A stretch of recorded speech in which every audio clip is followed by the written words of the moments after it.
Call today's meeting of the Gardner City Council Finance Committee to order. The clerk will please call the roll. Councilor Delowitz. Present. Councilor Mack. Present. And Councilor Heglin. Present. First, announcement of local meeting recordings. Any person recording, make a video or audio recording of no possession of the meeting or may transmit the meeting through any medium subject to reasonable requirements of the chair as to the number placed in the operation of equipment used so as not to interfere with the conduct of the meeting. Any person intending to make such a recording shall notify the chair forthwith. All documents and exhibits used or referenced at the meeting must be submitted to the city clerk and become parts of the meeting minutes. Is anyone here recording the meeting other than staff? Having none, on to the next item. We have review and approval of meeting minutes, December 2nd, 2024, and December 11th. Make a motion that we approve the meetings as presented and waive the reading. Second. Motion made by Councilor Mack, seconded by Councilor Heglin to waive the reading of the minutes and accept them as presented. Any discussion on the motion? Hearing none, all those in favor say aye. Aye. All opposed? Motion passes. First, next section, first time on the agenda, item 11477, discussions in regard to the internal working group's review of the salary study, which is submitted by Councilor Alexander Allowance. And this is to continue to hear updates in regards to this group, how it's composed, and what the findings are going to be. I don't know if anyone wants to speak to it first or if you have questions. Sure. I'd be happy to speak on that, Mr. Chairman. This is basically the follow-up to what I said during the budget discussions for the current fiscal year. Back at that time, we had just completed the city side of the non-union salary survey that the council voted to undertake back a year and a half before that. This is basically coming up with what would it be if we followed what the salary survey were and coming up with a guide. This doesn't mean that we're going to be submitting everything right away. This doesn't mean that everything's going to be included in this budget. However, those discussions have to happen. We've got the study results now. What would that be financially if we were to make the study happen? What would this be if we were to go with the step scale that was recommended? And where would our employees that currently are employed by the city fall into that? And what would the financial impact be? The group is really just the city auditor, the HR director, and then I asked Dane Arnold, our DPW director, to be on that too, as he's our longest serving department head right now. They're just going through the results of the salary survey and seeing what the plan would be going forward. This is similar to how in the regular budget process for the past couple of years, on top of the department request and what we reasonably can fund, I've asked the departments to also include I call it the wish list column. And that's if you had all the resources available that you need, what would be your ideal vision of your department in terms of resources, efficiencies, and stuff like that, knowing that we'll never be able to fund it, but so that we can have that plan to see where we have to build up toward in the future. So this is kind of taking that on the salary side of things rather than just the service side of things like we've done before in the regular budget. So that's all that this group is really doing. It's just digesting really what the salary survey came back with for our employees as a guide. Thank you, sir. Questions from the council? Will this working group eventually doing a presentation to you and then to the council as a whole? If that's what the council would like to see the presentation on that. I mean, they are going to be showing me the results of their work too, but if that's something the council as a whole would like to see. I personally would, because we paid a lot of money for the salary survey. It's been, quite a while for us to get the results back. So the material is only as good as, what we see and what the input is. I remember correctly, I think it was the veterans agent's position was extremely low. And that's a very valuable position in the city. And we've had many meetings, especially at the welfare committee meeting, of how many more veterans they're servicing and the claims being done. So I just think if we really want to get our full money's worth out of the survey, and also I know that the school part of this, the non-union school positions, is still not complete. But I personally would like to see on the school's end the same type of a study group being done and presented as well. I mean, if we're going to really get our money's worth out of the survey, we need to look at the entire non-union city positions, not just City Hall. And I think we need to get a full picture of what we're looking at, because that's what we paid for. And if we ask employees for the input, we need to look and see in this company. We need to look and see what the results are. Thank you. That's right. I think you answered most of my questions, so thank you. I really was curious about the background and the history. So it sounds like this was something that we're just doing to support the salary study. You just see what it would be. Yeah. And one of those things too, like we know funding, if the funding comes in under, we know like this is a goal for us to see where we may end up one day, but we may not be able to get there yet, or may be able to do something in the middle. But if we don't have that guideline on how to see where we should be going, then it's just leaving it up to chance, and it just helps solidify something more. Yeah, because I think one of the things I was curious too about was parameters. So was there an expectation that this was something that might be happening? But it sounds like everyone knows this is just the start of The conversation. Okay. My questions as well, just to make sure that we're, it's something we can strive towards, and not necessarily something that we're going to be able to fund this time with the current budgetary constraints and information. Unless the suggestion is this is an ongoing discussion, this is an item that leaves on our cabinet for future meetings. I'll make a motion that we this item on calendar. Council Max, I believe, Council heading into the item on the calendar. Is there further discussion on the item? Hearing none, all those in favor say aye. Aye. Those opposed? Item 1147 on the calendar for future discussions. Next item is 11479, a communication from the mayor regarding the city's health insurance payments and trust fund. Mr. Mayor. This was just an update similar to the snow and ice letter I sent you last week, last meeting, to let you know that we were in the deficit on the snow and ice account already. This is something just to give you a heads up. We'll likely need an appropriation for free cash at the end of the fiscal year for the city's health insurance costs. With the increase in the health insurance rates that we had earlier this year that we weren't anticipating, at least not as much as we were anticipating, that we got back at that. Letting you know that the claims that we have paid out so far, and the city auditor can talk more in detail about this, is over the course of July 1st, 23 through July 30th, 24, we had to pay balance settlement payments of about $1.2 million. We've now paid $1.2 million from July 1st, 24 through now. So it's one of those we've already paid over a year's worth of payments over claims over budget this year to Blue Cross. So it's one of those things that the trend is still going in the other direction. The claims are coming in higher. So it's definitely something that we're going to be seeing. The health insurance trust fund is just about $600,000. And the costs are still coming in. So this is just a heads up to the council on we're likely going to need an appropriation or some type of change with the health insurance by the end of the fiscal year, just because of the way that the trends are going right now. The Insurance Advisory Commission is meeting tomorrow. That's a group that's made up by statute of the presidents of all of the city's unions. So they are meeting tomorrow. As we're going to start meeting with them quarterly, at least until it stabilizes, to see how we move forward for the next fiscal year, because our current plan with Blue Cross goes until the fiscal year is done. So it's just starting the conversations as we build forward. I just have a question, and it might be to the auditor. I remember prior to this occurring that the trust fund was pretty healthy. What are you looking at the trust fund to be? What's that? I'm sorry. What are you looking to be the amount to be in the trust fund? I remember before it was very. A comfortable trust fund, about $2 million. Okay. Yeah. Currently, it's around 400,000. I wrote this letter on January 7th, so that's. And again, I mean, we're working with our broker, and they're just basically saying, yeah, your claims are high, claims are high. And I'm looking at claims, yeah, it's unbelievably high. I mean, $1.2 million for 6 months, that's unheard of. I was looking at our balance, our trust balance a year ago. It was in the $3 million range. Again, the timing right now is 400,000.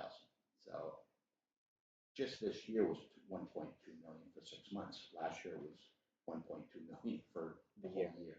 So again, there's 2.4 million right there, bam, right off the. One of the things that we are looking at too is whether or not we stay self-insured or go to a fully insured plan, where we're looking at either Blue Cross, the GIC, or another program. Health insurance. We're looking at it. We're looking at all of the options right now. Yeah. And do you have to stay with the same broker? No. No, no, no. So if you can see other. Exactly. Yeah. We've been with them since I've been here. So it's about 10 years. So I mean, they were doing well for us, but yeah, the last year they had some changes in staff. And yeah, definitely looking at. But again, is it them? I don't think so. I mean, no, it's our claims. It's our claims are just crazy. Obviously very concerned about the claims coming. Yeah. They are. I'm glad to hear that.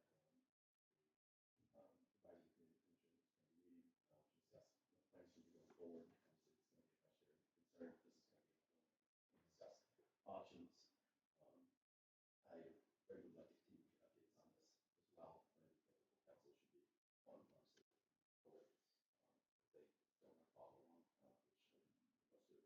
But I would entertain a motion to recommend this to the full council for replace that file, but to keep some kind of notification here on item 1 here for us to revisit this in the future. I'll make a motion that we, review this communication with the council as a whole, and we continue to review the, city's health insurance, trust fund on a regular basis.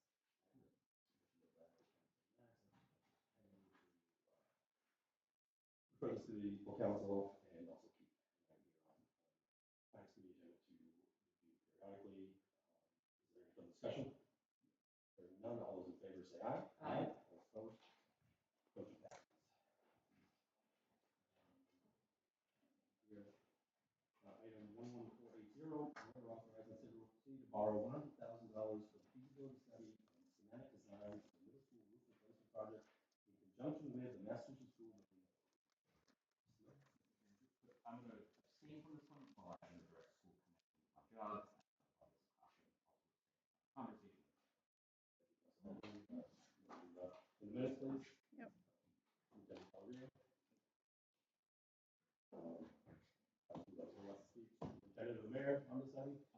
This is the next step in the MSBA's process for getting the funding to replace the roof at the middle school. As was done with the new school project, we have to put up the full amount of funding for the project, even though we get 80% reimbursement from the school building authority. They basically reimburse the costs in the end, but we have to put the full amount up front. So that's the step here. The statement of interest was approved by the was approved a while ago by the council, so this is the next step in the process of getting the item moving forward. And the school committee's already voted favorable to recommend on this as well.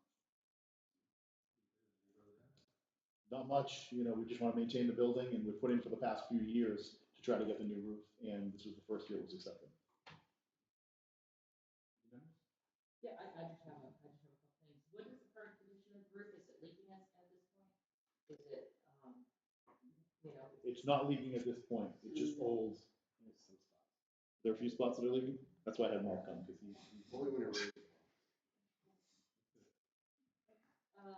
And my other question is, I know this was brought up at the July 31st, capital improvement meeting, when I watched that this has been on the capital improvement projects list, that this was going to needed to be done.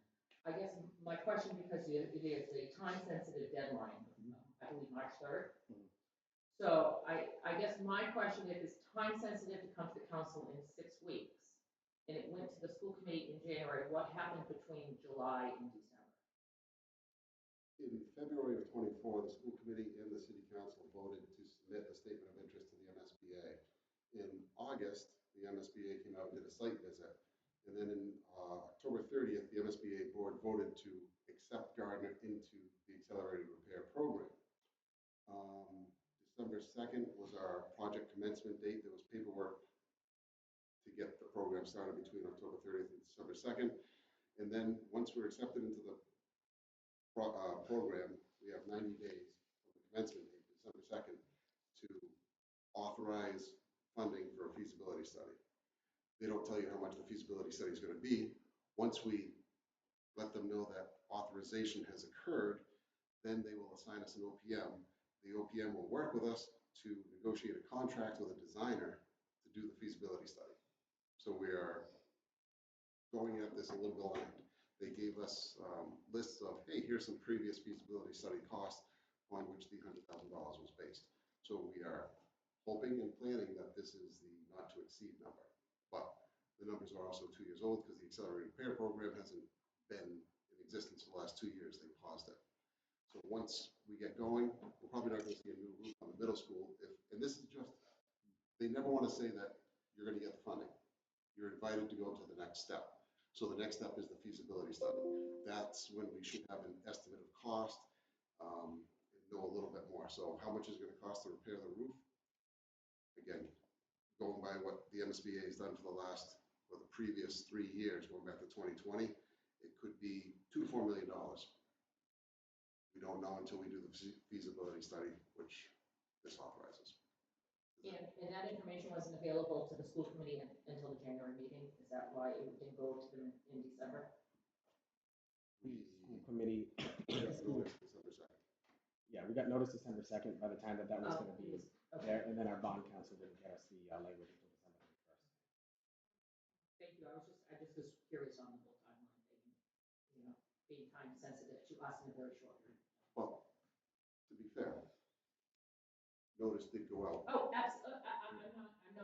I'm not Yeah. saying that it didn't, but it's just, again, if we had any questions, it would be an issue if we had to relay any questions on our end.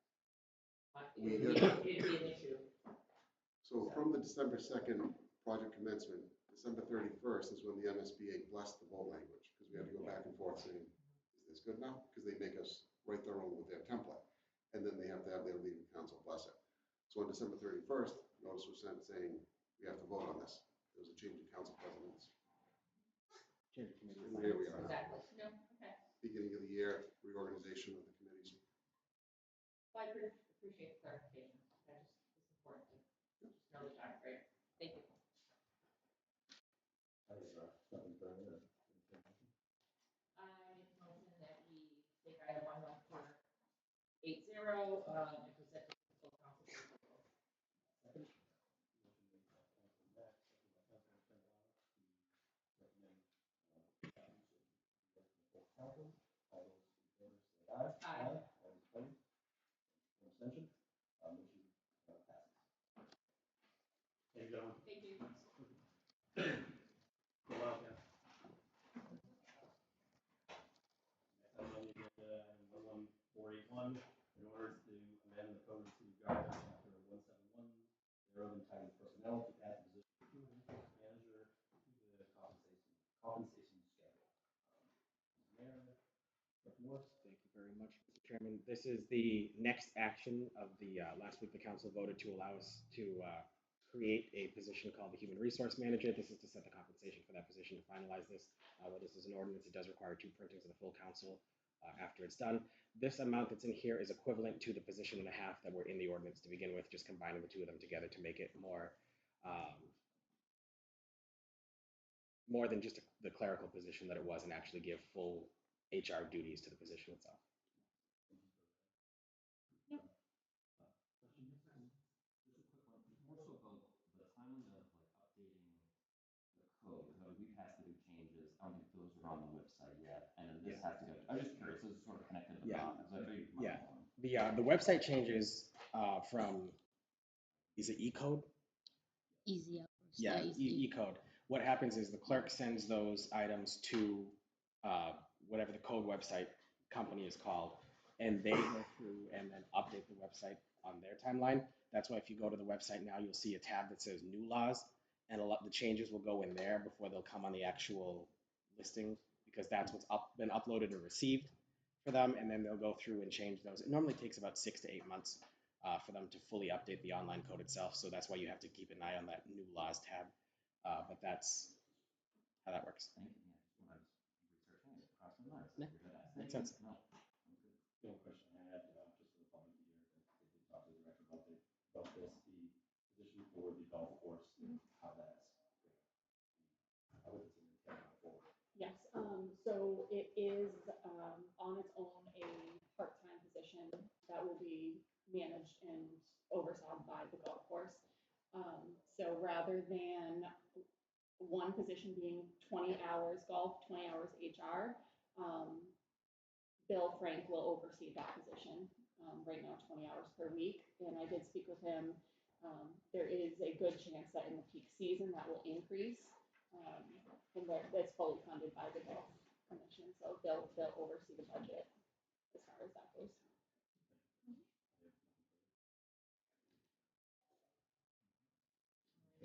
I make a motion, we take item 1 for ACON and present it to the full council for approval. Seconded. Motion made by Council Matt, seconded by Council Hagelin to recommend passage of the ordinance amendment to the full council. Is there any further discussion? Hearing none, all those in favor say aye. Aye. All opposed? The motion passes. Thank you very much. Thank you. Next section, in subcommittee, item 11457, an ordinance to amend the code of the city of Gardner to have the community development block grant steering committee be submitted by Councilor George Tyler. This is named here just to get updates on it. I don't know if there's updates from the mayor or Director Stevens in regards to this. As I said last week when the council met, this is something that we are working on internally and just restructuring and formalizing the structure of the steering committee. So this will be something that gets submitted probably by the next meeting. At least from the administration's end, not what President Tyros submitted here, but that language is included in our proposal. Quick questions? I'll entertain we keep item 11457 on our calendar. Motion made by Council Matt, seconded by Council Hagelin to keep the item on the calendar. Any further discussion? There is none. All those in favor say aye. Aye. Opposed? And the calendar. And item, section 4, refer to finance report on the investigation of the Mountain Park project. This is again remaining here with us just for further updates. Any actions taken by the director at this point? He wants to update the committee on that's ongoing in the department to address any of these issues, or if it's something for a future meeting. I'd say at least from the director, where today is a week. Yeah, today's an official weekend. It's probably going to be something for a future meeting. I will say Ty and Bond has completed their design of the ramp to make the full thing ADA compliant. We're working on the funding source for that now. We believe we already have that set, but that'll be something that we have further discussions on at a later time and probably be a spring construction project. Quick questions, comments on the committee? No, I just think we should keep this on a calendar once we get the proposal from Ty and Bond to see what the renovation's going to cost. Yeah. That we should continue to get those updates. So if there's no objection, I make a recommendation that item 11454 remains on our calendar. Council Matt, seconded by Council Hagelin to keep the item on the calendar for further updates. Is there any further discussion? Hearing none. All those in favor say aye. Aye. Opposed? Motion passes. That is the end of the calendar. We can motion to adjourn. Second. Motion made by Council Hagelin, seconded by Council Matt to adjourn the council meeting. All those in favor say aye. Aye. All opposed? We stand adjourned. Thank you, everyone.